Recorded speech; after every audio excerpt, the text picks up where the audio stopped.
Procedural questions होते हैं, straight forward question होते हैं। तो अगर आपने ठीक ठाक तरीके से सारी प्रॉपर्टीज पढ़ ली, जो क्वेश्चंस कराए जा रहे हैं उसको सॉल्व कर लिया, तो लगभग वैसे ही मिलते जुलते क्वेश्चंस आएंगे और बहुत आसानी से आप बहुत ही कम समय में सॉल्व कर लेंगे। ठीक है, तो ये काफ़ी स्कोरिंग चैप्टर उस हिसाब से। ठीक है, और वैसे तो मैट्रिक्स मैट्रिक्स इसका नाम है और प्लूरल इसका उसको मैट्रिसेस कहते हैं। ये बहुत ही इंटरेस्टिंग टॉपिक है, यहीं से वेक्टर्स वगैरह डिटर्मिनेंट सारी चीज़ें यहीं से निकल के आती हैं, पर वो सब हमको इतना नहीं पढ़ना है अभी। सिर्फ बेसिक मैट्रिसेस क्या होते हैं, उनकी प्रॉपर्टीज क्या है, यही सारी चीज़ें देखनी है। ठीक है, तो मैट्रिसेस का अपना जो कहते हैं कि इसको बनाया क्यों गया, तो इसका आरंभ है देखो यहाँ से होता है। जैसे मैं आपको कहता हूँ कि मेरे पास एक इक्वेशन है, मान लिया ऐसा है कुछ कि a1x plus b1y is equal to c1 and a2x plus b2y is equal to c2। इसको क्या बोलते हैं? इसको आपने पढ़ा हो अगर 10th क्लास में, तो इसको कहते हैं pair of linear equation in two variables. ठीक है, pair of linear equation in two variables. तो इसका मतलब क्या है कि यहाँ पर आपको एक ऐसे इक्वेशन दे दिए गए होंगे, दो वेरिएबल x और y के टर्म्स में। दो वेरिएबल हैं तो ऑब्वियसली दो इक्वेशन चाहिए, और इनको सॉल्व करके आपको x एंड y की वैल्यू निकालनी होती थी। कैसे निकाल सकते हैं? बहुत सारे मेथड आपने पढ़े होंगे 10th में। एक ग्राफिकल अप्रोच लगा लिया और अलजेब्रिक मेथड में सब्स्टिट्यूशन कर दिया, एलिमिनेशन कर दिया, cross multiplication and so on.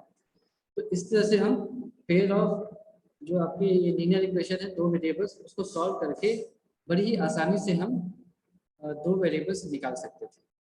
अब मान लो इसको मैंने ऐसा कुछ कर दिया कि ये आपका हो जाएगा a1x plus b1y plus c1z is equal to d1 मान लिया, और a2x plus b2y plus c2z is equal to d2 and a3x plus b3y plus c3z is equal to d3। तो इसको क्या बोलेंगे हम, बताओ? ये किस तरह के फॉर्म में आ रहा है, क्या दिख रहा है आपको?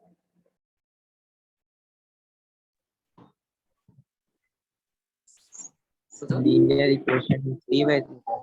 ठीक है, तो आप ये कह रहे हो कि linear equation in three variable. Three equation आप क्यों बनवाए? तीन वेरिएबल भी है तो तीन इक्वेशन चाहिए, है ना?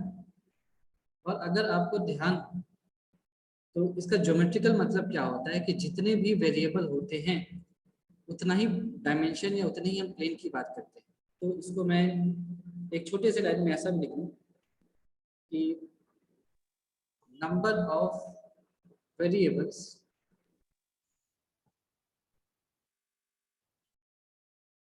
in a linear equation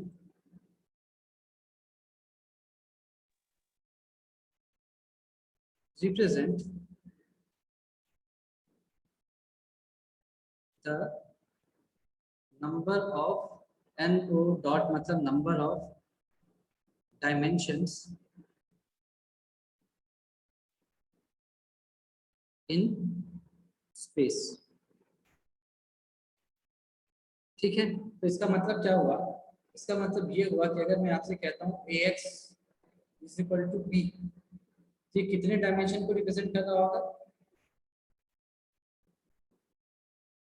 एक डायमेंशन को रिप्रेजेंट करेगा। क्यों? क्योंकि x की वैल्यू क्या हो सकती है? वन है ना, x की वैल्यू सिर्फ b बाई a हो सकती है। तो जैसे मान लो ये y एक्सिस है, ये x एक्सिस है, तो x की वैल्यू b बाई a कहीं यहाँ पर होगी, x is equal to b by a कहीं यहाँ पर होगी। ये कितने डायमेंशन में हुआ? One dimension. तो पहले वाला देखो, ये क्या है? Pair of linear equation in two variables. तो ये कितने डायमेंशन को रिप्रेजेंट कर रहा होगा आपके अकॉर्डिंग? फिर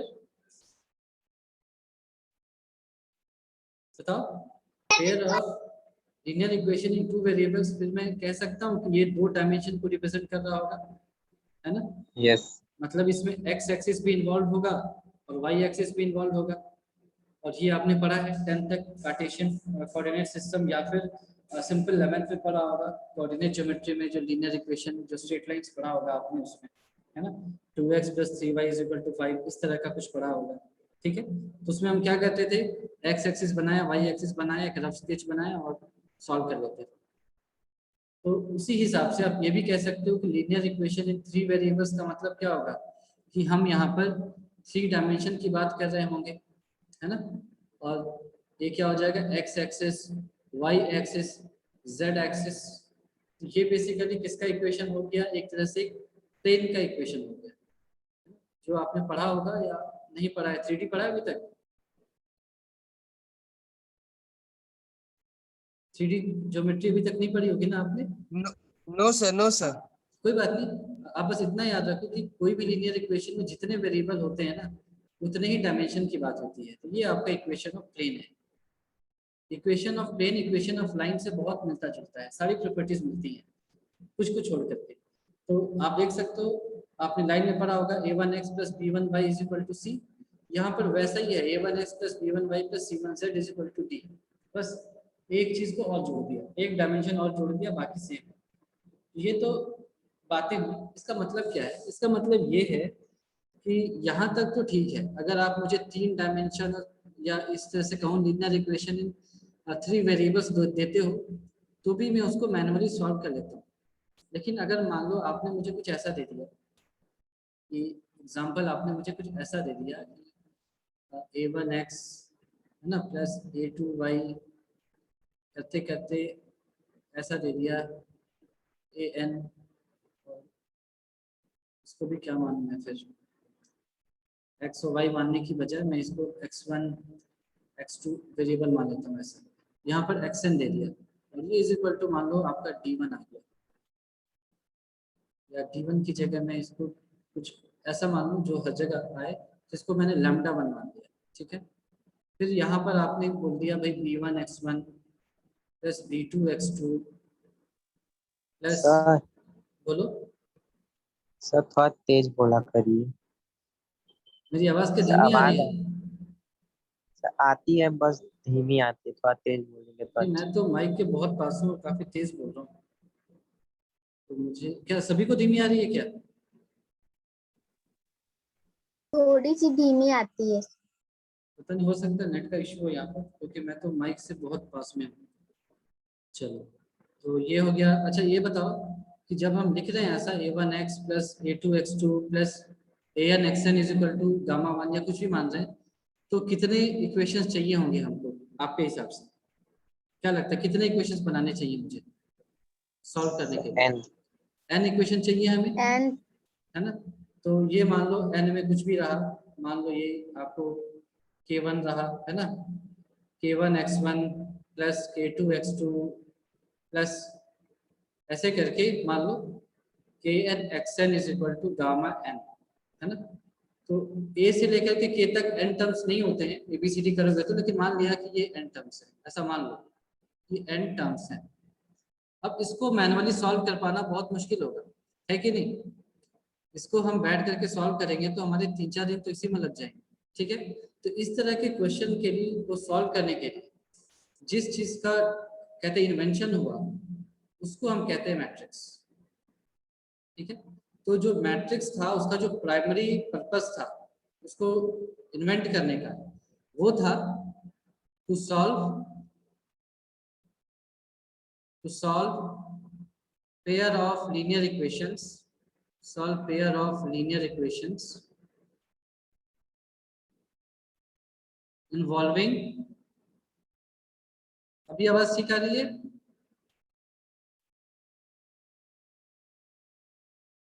बताओ, अभी वॉल्यूम भी मैंने मैक्सिमम कर दिया, अभी आवाज ठीक आ रही है? हाँ, यस सर। Yes sir. ठीक है। तो solve pair of linear equations involving large number of variables, ठीक है? तो बहुत ही एक ही वही लीनियर इक्वेशन तो सेम है जो आप पढ़ रहे हो, सिर्फ वेरिएबल बढ़ाते चले जाएंगे। तो लार्ज नंबर ऑफ वेरिएबल्स जब आ जाएं तो उनको सॉल्व करने के लिए जिस टेक्निक को डेवलप किया गया उसको हम कहते हैं मैट्रिक्स, और उसका जो प्लूरल है, जनरली हम प्लूरल से ही बात करते हैं, उसको हम कहते हैं मैट्रिसेस। ये क्या था, इसका प्राइमरी पर्पस था, पर ऐसा नहीं है कि इसका केवल एक ही पर्पस है। कोई चीज जब डेवलप होती है तो उसके कई सारे और भी यूजेज निकलते हैं समय के साथ, बट ये इसका प्राइमरी पर्पस था। ठीक है, और हम अपने आप को रिस्ट्रिक्ट भी इन्हीं सब चीजों में करेंगे इस चैप्टर में। ठीक है, दूसरा इसका पर्पस क्या था, जस्ट छोटा सा एक बता दूं कि आपने रोटेशन के बारे में पढ़ा होगा। तो अभी तक आपने कोई ऐसी टेक्निक पढ़ी है क्या 11th में या 12th में, जहां पर रोटेशन इन्वॉल्व हो, आप रोटेट कर सको, ऐसा कुछ पढ़ा है आपने?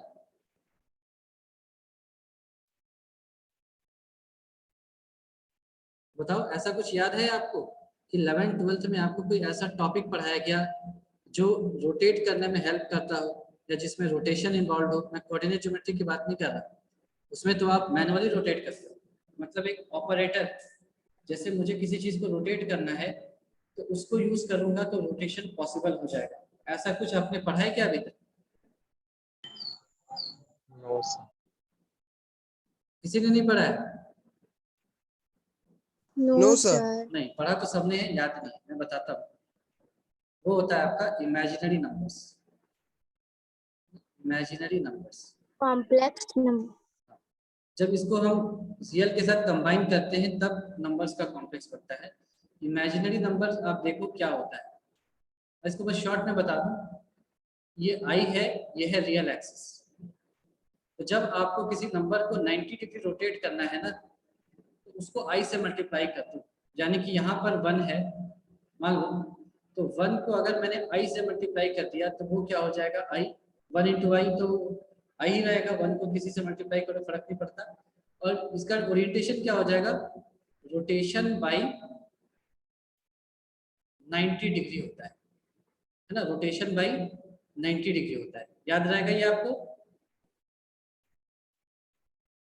तो आई का मतलब क्या होता है, रोटेशन बाई 90 डिग्रीज होता है, याद रहेगा सभी को ये बात? बताओ क्यों होता है? क्या, क्यों होता है? ये तो इसका प्रूफ आपको पढ़ना चाहिए, आपने पढ़ा क्यों नहीं मुझे नहीं समझ में आ रहा। कॉम्प्लेक्स नंबर में तो सारी चीजें पढ़ाई जाती हैं। चलो कभी मुझे फुर्सत मिला कॉम्प्लेक्स नंबर डील करने के लिए तो मैं जरूर बताऊंगा कि कहाँ तो से सर हम कॉम्प्लेक्स लोग ये आया। नहीं, हमें सर हम लोग को ये नहीं पता था कि 90 डिग्री रोटेट कर। ठीक है, कोई बात नहीं, जैसे अगर हमारा सिलेबस थोड़ा इस जल्दी सर हो बस जाए। वैल्यू बताया गया था। हाँ नहीं नहीं, ये बहुत ही इंटरेस्टिंग चीज़ है। शायद मेरे YouTube पे ऐसा एक वीडियो होगा, मैंने बताया होगा नहीं, तो अगर हमारे पास ये क्लास मिलता है तो ये मैं आपको बताऊंगा। ये बहुत ही इंटरेस्टिंग चीज़ है ना, बहुत मज़ा आया आपको जान करके। और इससे बहुत सारे क्वेश्चंस आप सॉल्व कर सकते हो, जो आप लंबा कैलकुलेशन करके सॉल्व करते थे ना अपनी किताब की ही, आप देखोगे इस प्रॉपर्टी से बहुत आसानी से सॉल्व हो जाएगा। अभी के लिए नहीं समझ में आया, मान लिया है ना, आपको दिखाई भी दे रहा होगा रियल एक्सिस से 90 डिग्री शिफ्टेड है आई एक्सिस, तो कुछ रीजन होगा तभी तो हमने ऐसा लिया, वरना रीजन क्या था। आप इलेक्ट्रिसिटी में पढ़ोगे, अगर आप इलेक्ट्रिकल इंजीनियरिंग वगैरह करोगे या 12th के फिजिक्स में भी आई का भरपूर यूज होता है। अगर आप इम्पिडेंस वगैरह पढ़ेंगे तो आई इमेजिनरी का मतलब ये मत समझ लो कि एग्जिस्ट नहीं करता है, ये बिल्कुल एग्जिस्ट करता है ना। बट मैं वापस आता हूँ अपने टॉपिक पर कि अभी तक जो हमने पढ़ा है रोटेशन का, वो केवल 90 डिग्री से होता है ना, और वो केवल एक डायमेंशन में होता है, एक्स एक्सिस से वाई एक्सिस में लेकर, मतलब प्लेन पर हो रहा है। लेकिन अगर हमें बहुत सारे रोटेशन करने हो, जैसे 5 डिग्री से 7 डिग्री से करना है, 20 डिग्री से करना है, और हमें अब केवल एक लाइन को रोटेट नहीं करना है ना। एक मिनट, यहाँ पर रोटेट क्या हो रहा है, एक लाइन ही तो रोटेट होती है, एक लाइन रोटेट होकर के इधर आ गई ऐसे या ऐसे आ गई। अब हमें मान लो कि एक 3D ऑब्जेक्ट को रोटेट करना है, आपके पास ये है ना? ऐसा कुछ है आपके पास,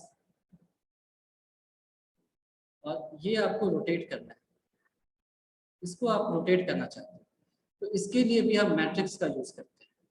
इसके लिए प्रॉपर कोडिंग होती है जो आपको पढ़ाई जाती है इंजीनियरिंग वगैरह में, तो वो अभी तो जरूरत नहीं है, बस मान लो कि ऐसा होता है। मैट्रिक्स की हेल्प से आप रोटेशन भी कर सकते हो।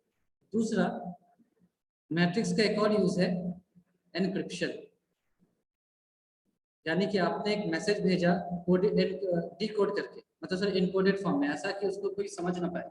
आर्मी वगैरह में जो यूज होता है कि बीच में उसको हैक करके समझा ना जा सके, तो इसको वापस से एनकोड और डिकोड करने के लिए भी हम मैट्रिक्स का यूज करते हैं। Encode and decode of messages, ठीक है।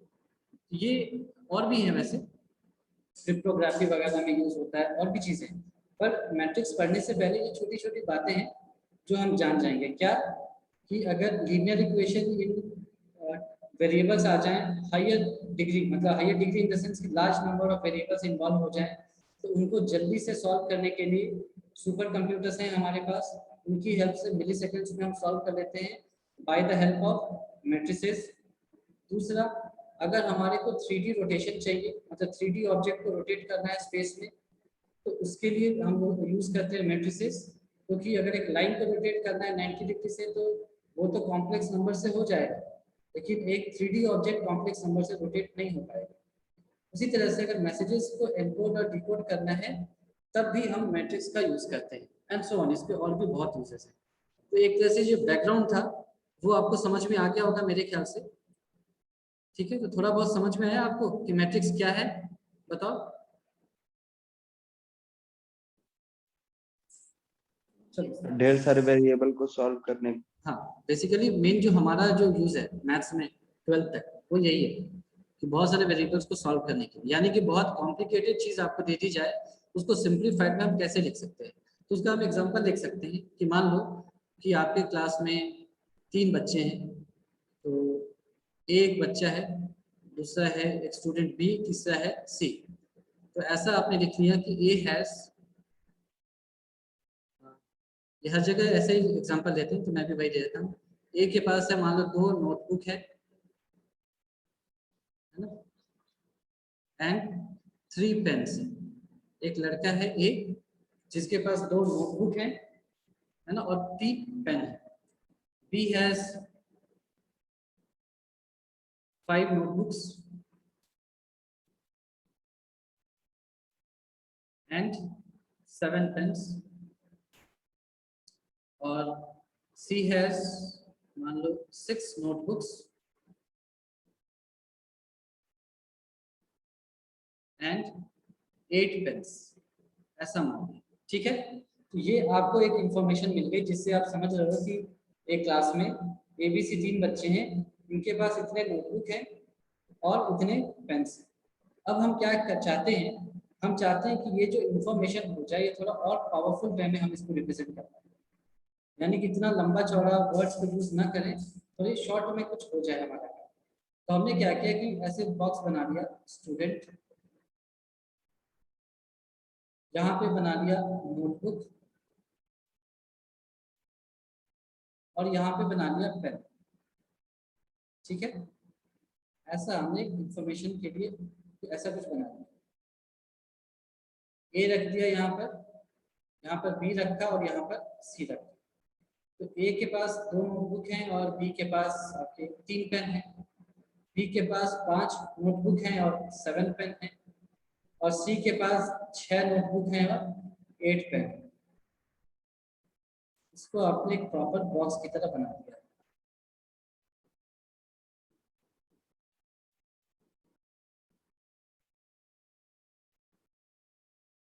ठीक है। तो अब आप देखो कि ऊपर में जो भी लिखा गया है और जो नीचे में लिखा गया है वो एक ही चीज है। कोई भी आएगा इसको पढ़ेगा, एक स्टूडेंट है ए जिसके पास 2 नोटबुक है और 3 पेन है, बी के पास 5 नोटबुक है, 7 पेन है, सो ऑन। बट ये क्या है, ये ज्यादा पावरफुल है, ठीक है। ये जो इंफॉर्मेशन बताने का तरीका है वो ज्यादा अच्छा लग रहा है, ज्यादा पावरफुल है। क्यों? क्योंकि कम स्पेस में हो गया। ये तो हमने केवल 3 की बात की और केवल 2 ऑब्जेक्ट्स की बात की। अगर हम n नंबर ऑफ पर्सन्स ले लें और m नंबर ऑफ चीजें उनके पास रखें, तो ऐसे कॉलम्स और रोज में उसको कन्वर्ट करके बॉक्स में लिखने में बहुत आसानी होगी, बहुत कंसाइज फॉर्म में सारी चीजें आ जाएंगी, ठीक है। अब हम इससे भी और शॉर्ट में क्या कर सकते हैं, इससे भी ज्यादा आसानी से क्या लिख सकते हैं। तो ऐसे कि हमने मान लिया कि अब जो मैं लिख रहा हूँ वो नोटबुक है, ये नोटबुक है, ये हमने कहा माना, अपने दिमाग में मान लिया ऐसे। ये जो पहला कॉलम है वो नोटबुक को रिप्रेजेंट करता है, जो अगला कॉलम है वो क्या है, पेन को रिप्रेजेंट करता है ऐसा, ठीक है। यानी कि जो रो 1 है इसको हम बोल रहे हैं पहला, सॉरी ये जो कॉलम 1 है वो नोटबुक को रिप्रेजेंट कर रहा है, जो कॉलम 2 है वो पेन को रिप्रेजेंट कर रहा है, और जो रो 1 है, रो 2 है और रो 3 है वो स्टूडेंट्स को रिप्रेजेंट कर रहा है। तो अब आप देखो कि ये और भी ज्यादा पावरफुल हो गया, और भी ज्यादा कॉन्साइज हो गया, और भी कॉम्पैक्ट फॉर्म में हमने इन सारी बातों को लिख दिया, ठीक है। इसको लिखने का एक और तरीका हो सकता है कि मैं अगर जो हमने माना है उस ऑर्डर को रिवर्स कर दूं, यानी कि जो हमने कॉलम 1 कॉलम 2 को माना था उसको मैं अगर रो 1 रो 2 के हिसाब से मान लूं, और रो 1 रो 2 रो 3 यानी जो बच्चे थे उनको मैं कॉलम के हिसाब से मान लूं, ये कुछ ऐसा हो जाएगा 2 3 5 7 और 6 8, ये कुछ ऐसा हो जाएगा, ठीक है। तो यहाँ पर ये हो जाएगा आपका कॉलम 1, ये कॉलम 2, ये कॉलम 3, ये आपका रो 1 है और रो 2 है। तो इस तरह से आप देख सकते हैं कि अगर हमारे पास n नंबर ऑफ ऑब्जेक्ट्स हो या n नंबर ऑफ पर्सन्स हो और m नंबर ऑफ ऑब्जेक्ट्स हो, तो हम इस तरह से रो एंड कॉलम के फॉर्म में चीज़ों को बहुत आसानी से लिख पा रहे हैं, जल्दी लिख पा रहे हैं। तो जितनी कॉम्पैक्ट फॉर्म में लिखोगे कैलकुलेशन भी कंप्यूटर उतना ही फास्ट करेगा, ठीक है। तो इसीलिए यहाँ पर स्पीड कई गुना ज़्यादा बढ़ जाती है, ठीक है। तो अब उस डिटेल्स में ना जाकर के हम यहाँ की जो माइक्रो चीज़ें हैं, माइक्रो लेवल पर जाकर के इसको समझने की कोशिश करते हैं कि है क्या। तो यहाँ पर कितने एलिमेंट्स हैं, चलो इसको अभी छोड़ दो, इसमें कितने एलिमेंट्स हैं क्या बता सकते हो, एलिमेंट्स का मतलब कितनी एंट्रीज हैं? 6 है, ठीक है। और नंबर ऑफ रोज आपको दिख रहा होगा 3 है, नंबर ऑफ कॉलम 2 है। तो इसको ऐसे लिखते हैं, यस सर। है ना। और इसको पढ़ते कैसे हैं, 3/2, इसको ऐसे पढ़ा जाता है, 3×2 नहीं पढ़ा जाता, 3/2। ये बाई डिवीजन वाला नहीं है, ये पढ़ने का तरीका है, ये है 3/2। सर मतलब रो 3 है और कॉलम 2 है ना सर? जी जी बिल्कुल। तो जो तरीका है हमारा कन्वेंशन है कि हम पहले रो लिखते हैं, है ना, पहले। सर हाँ बोलो। सर वो इक्विवेलेंस में सर फिर तो वो 2/3 हो जाएगा ना सर? हाँ बिल्कुल बिल्कुल, मैं जो अभी आगे इसीलिए अभी इसको छोड़ने के लिए बोला, क्योंकि पहले इसको समझना फिर वहां तक आते हैं। पहले रो लिखते हैं, ओके सर। है ना, सॉरी लिखने को गलत लिख दिया मैंने। सबसे पहले हम रो की बात करेंगे, ठीक है। क्यों है ऐसा, ऐसा कोई रीजन नहीं है, ये कन्वेंशन है बस। तो पहले रो लिखते हैं, फिर कॉलम लिखते हैं, फिर क्या करते हैं, कॉलम लिखते हैं, ठीक है। तो ये कन्वेंशन हम फॉलो करेंगे। तो जो पहला मैट्रिक्स है उसको हम बोलेंगे 3/2। जो दूसरा है उसमें आप बताओ रो कितने हैं, इस वाले में रो कितने हैं? रो आपको दिख रहे होंगे 2, 2 रो है। और कॉलम कितने दिख रहे हैं आपको? 3। तो देयरफॉर ये क्या है, 2/3।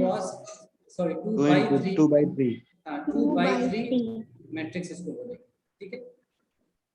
2/3 मैट्रिक्स इसको बोलेंगे। तो यहाँ तक सब कुछ समझ में आ गया अभी तक? बताओ।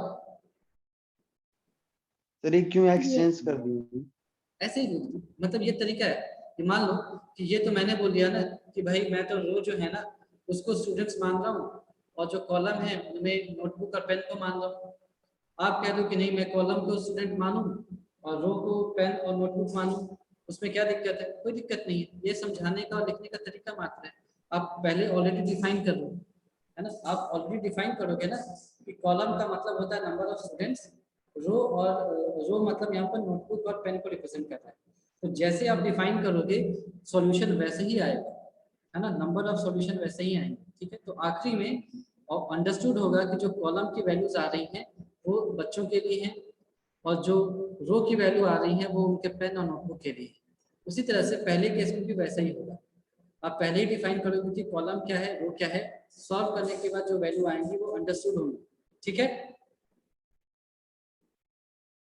तो अब क्या है कि ये तो हमने ऐसे ही समझ लिया कुछ चीजों को। अब मैट्रिक्स का मतलब क्या है? मैट्रिक्स का मतलब क्या है? जैसे मान लो मैं आपसे कहता हूँ 2 3 और ये कहूँ 3 या 3 को छोड़ दो यहाँ पर, इसको मैं बोलता हूँ 5 2, ऐसे मैं बोलता हूँ, ठीक है।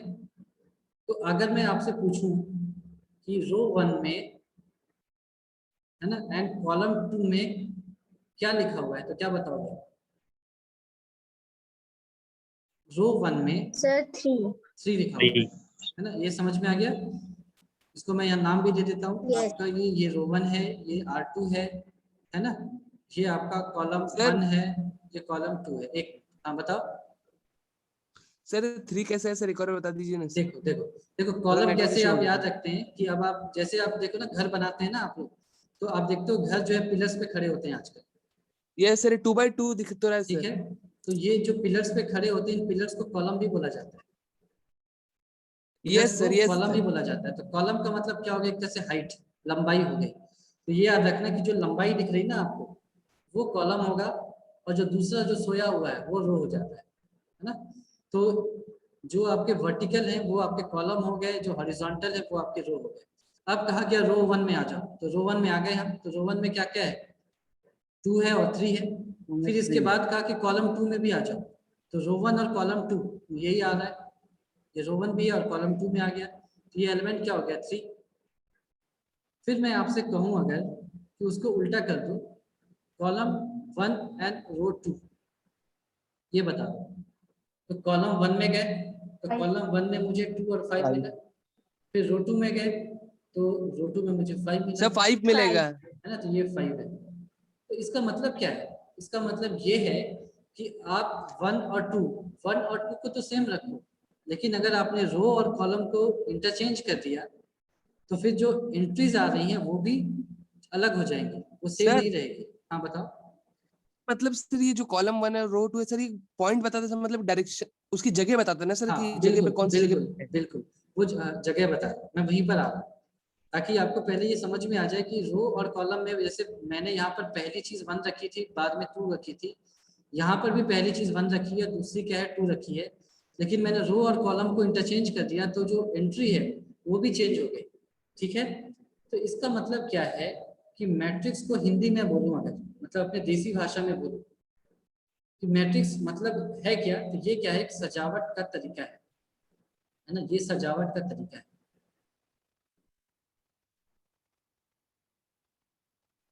सजावट का तरीका, किसी भी चीज को सजा कर रखने का तरीका है। इसका मतलब ये है कि आप, आपके घर में सोफा है तो उसको किचन में नहीं रखोगे, है ना, उसको बाथरूम में नहीं रखेंगे, हर चीज का अपना एक स्थान होगा, यानी कि क्या है ना, बिल्कुल हॉल में रखोगे आप। तो ये जो सजावट है, एक तरह से इसको अंग्रेजी में हम क्या कह सकते हैं, ऑर्डर होना चाहिए, एक पर्टिकुलर ऑर्डर में होगा। ऐसा नहीं कि किसी को उठा करके कहीं भी पटक दिया, ऐसा नहीं चलेगा, एक पर्टिकुलर ऑर्डर में ही हम रखते हैं। तो अंग्रेजी में इसको हम ऐसे डिफाइन करते हैं, ठीक है, कि a matrix is an ordered arrangement, या इसको ऐसे लिख दिया एक बार, ordered rectangular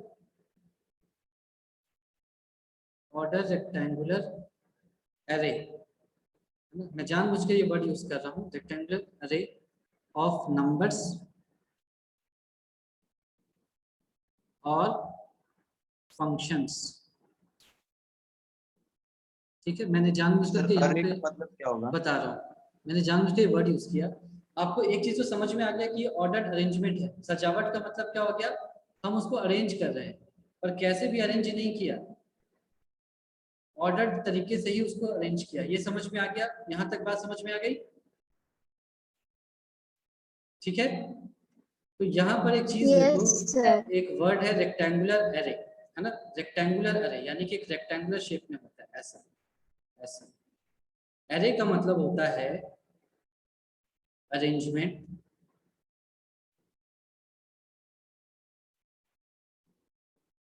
in a tray, एक ट्रे में अरेंजमेंट करने जैसा। तो इसी से आपका इसी से एरे बनता है, इसी से एरे बनता है। इन्हीं दो वर्ड्स को बना करके एरे यूज किया जाता है। ये डेटा स्ट्रक्चर वगैरह में भी जो कंप्यूटर्स पढ़ रहे होंगे, स्टैक्स क्यूज वगैरह और नॉर्मल C++ में कई बार एरे वगैरह आता है, वो यहीं से आता है, अरेंजमेंट इन अ ट्रे। ठीक है, उन्हीं वर्ड को मिला करके एरे बनाया। तो इसके एग्जांपल क्या हो सकते हैं, ये क्या हो सकता, इसका मतलब क्या हुआ कि ये matrix is an order rectangular arrangement of numbers और फंक्शंस। इसके एग्जांपल मैंने 1 मिनट में जल्दी से लिख दिया, ये हो जाएगा 1 2 3 4 5 6। ये एक रेक्टेंगुलर अरेंजमेंट है।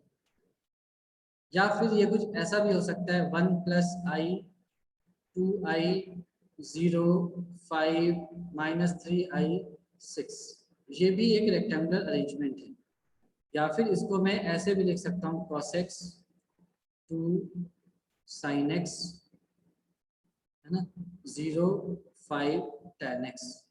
यानी ऐसा नहीं कि सिर्फ ट्रिग्नोमेट्रिक होना चाहिए, मैं चलो हटा देता हूँ, मैंने तुम्हें लगेगा सिर्फ ट्रिग्नोमेट्री होता है कि, ऐसा नहीं है, यहाँ पर x स्क्वायर लिख दिया। तो ये अरेंजमेंट ऑफ नंबर्स होगा, रियल और इमेजिनरी दोनों। दो हमारे सिलेबस में केवल रियल है, इमेजिनरी नहीं है, ये दिखाने के लिए बता दिया गया कि ऐसा भी होता है। ट्रिग्नोमेट्रिक है सर। हाँ, ट्रिग्नोमेट्री है, फंक्शंस हैं, यानी आपके अरेंजमेंट में कुछ भी हो सकता है, आप नंबर्स रख लो या फंक्शंस रख लो, कोई भी फंक्शन रख लो, कोई फर्क नहीं।